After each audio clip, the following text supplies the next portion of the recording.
ലൂക്ക 17 ശിഷ്യർക്ക് ഉപദേശങ്ങൾ. അവൻ ശിഷ്യരോട് പറഞ്ഞു, ദുഷ്പ്രേരണകൾ ഉണ്ടാകാതിരിക്കുക സാധ്യം, എന്നാൽ ആര് മൂലം അവ ഉണ്ടാവുന്നുവോ അവന് ദുരിതം.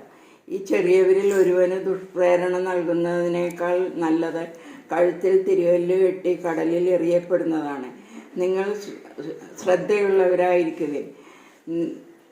നിന്റെ സഹോദരൻ തെറ്റ് ചെയ്താൽ അവനെ ശാസിക്കുക, പശ്ചാത്തപിച്ചാൽ അവനോട് ക്ഷമിക്കുക. ദിവസത്തിൽ 7 പ്രാവശ്യം അവൻ നിനക്കെതിരെ പാപം ചെയ്യുകയും 7 പ്രാവശ്യം തിരിച്ചു വന്ന് ഞാൻ പശ്ചാത്തപിക്കുന്നു എന്ന് പറയുകയും ചെയ്താൽ നീ അവനോട് ക്ഷമിക്കണം.